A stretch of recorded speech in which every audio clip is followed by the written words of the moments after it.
This video will explain how to buy Bitcoin from exchanges, ATMs, and in person, and give the pros and cons of each of those methods.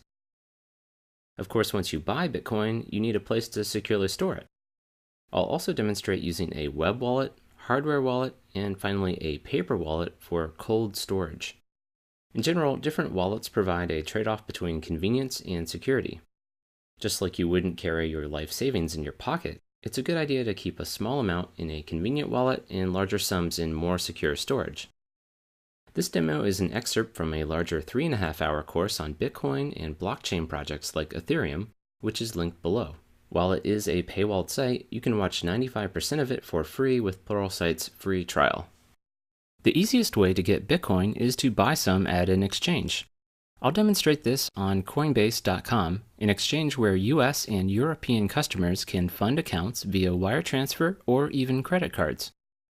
When you first sign up, you'll need to provide some identification and bank information that can vary depending on how much you want to buy and where you're located. After that, you simply go to the Buy-Sell page, enter the amount, and click the Buy button. If you've linked a credit card, small amounts will become available instantly. If not, the time largely depends on how long it takes the bank to send funds, which with the US ACH system is 3 to 5 business days. Coinbase charges a 1% fee for the exchange. A small note about privacy and exchanges. In the US, companies that transmit money are required to comply with a number of laws to prevent terrorism financing, fraud, and money laundering. These laws require exchanges to know their customers and monitor transactions for any risky behavior. So while sending and receiving Bitcoin can be done relatively anonymously, exchanging it with fiat currency usually requires revealing identity. While exchanges are typically the most convenient and cheapest way to buy Bitcoins, you can also get Bitcoin at some Bitcoin ATMs and in person-to-person exchanges. There are several ATM directories online, including one at the Bitcoin news site CoinDesk and CoinATMRadar.com. These maps give you details about the cost, limits, and which direction the ATM operates. Unlike regular ATMs, most Bitcoin ATMs only work in one direction, cash in, Bitcoin out, and not the other way. One good way to find others willing to buy and sell is through Bitcoin meetups. There's also an eBay-like site called localbitcoins.com that helps buyers and sellers find each other, complete with a reputation system. It also facilitates online trades by operating an escrow service that holds funds until a transfer is verified. Note that many ATM and in-person trades will cost much more than exchanges. A 10% fee or higher is not uncommon. Also, many traders on local Bitcoins have minimums in the hundreds of dollars. If you decide to purchase Bitcoins locally or at an ATM, how do you receive them and hold them? Bitcoins are held in what is called a wallet. For example, I used a wallet app called Airbitz at the beginning of this course to send Bitcoins to purchase the video. Wallets generally facilitate sending and receiving money, as well as listing your balance and transactions. I'll demonstrate receiving money on the Mycelium wallet.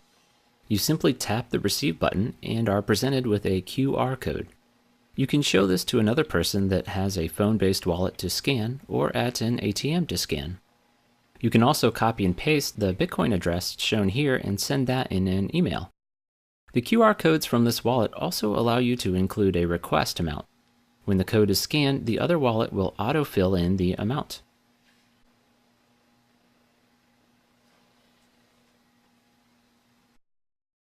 Wallets don't just come in the form of smartphone apps. There are also online web page-based wallets, such as blockchain.info. Online wallets contain many of the same features, including a transaction log and forms to send and receive money. When choosing a wallet, a great resource is bitcoin.org, which lists many along with pros and cons. Many have differences in terms of features and security. A new feature on some is multi-signatures, which, for example, would allow officers in an organization to spend money only if 2 of 3 authorize it. Some wallets provide increased privacy through Tor connections and by creating new addresses for every transaction. On the security side, the most secure are full nodes, which are actually what the bookkeepers run and check every transaction in the entire world independently. Mobile wallets don't have the resources to do this and often connect to a sampling of bookkeepers or trusted third parties. One of the most important considerations is where the private keys are held. In Bitcoin, the private keys are what ultimately control funds. The term private key comes from public key cryptography, the encryption scheme behind the digital signatures that protect individual accounts. Unlike the password to your bank account, if the private keys to your Bitcoin wallet are lost, there is no way to access your funds. People often use the phrase "be your own bank" with Bitcoin, and this is because you and you alone hold access to your funds. Many wallets like Mycelium, Airbitz, and Blockchain.info advertise as never having access to the private key. This is good in that there's no way they can steal your funds. However, it also means if you lose your password to the apps and don't have a backup, your funds will be irrevocably lost. That money will effectively be erased from the world. Coinbase, the exchange where I showed purchasing Bitcoin, also has an online wallet. Unlike the other wallets I just mentioned, Coinbase does control the private keys of any Bitcoin balance it shows. While this would allow Coinbase to abscond with your funds and face legal consequences, it also makes it less likely that you would lose your money due to user error. At its most basic level, a wallet is simply a private key or collection of private keys. You can generate a paper wallet that is simply a private key and its associated Bitcoin address at bitcoinpaperwallet.com or bitaddress.org.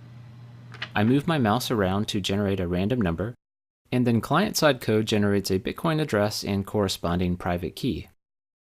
I like showing a paper wallet because it will hopefully clarify just what it means to hold Bitcoin. If I send funds to this Bitcoin address, the bookkeepers in the network will update their ledger to show that amount for that Bitcoin address or account. Then only a person that knows the corresponding private key will be able to create an authorized request to move that balance to someone else. So we see that holding Bitcoin really means holding a private key or password to enable transferring those coins.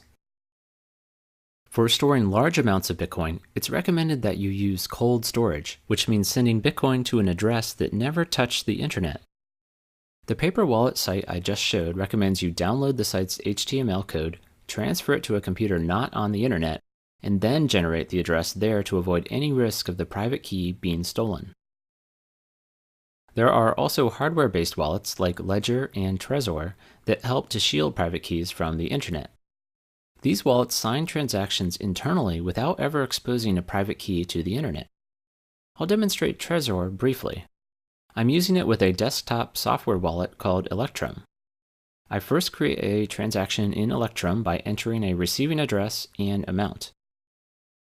I then plug in the Trezor and enter a PIN using a combination of a blank keypad on my monitor and the Trezor's display. This is so a virus recording my screen can't learn my PIN. Both Trezor and Ledger are designed to be secure even if using an infected computer. Finally, I confirm the receiving address on the Trezor, it signs the transaction and sends it back to the computer, which then broadcasts it to the Bitcoin network. Whatever wallet you use, it's important to make backups, especially if using a wallet whose developer or company does not have access to the private keys.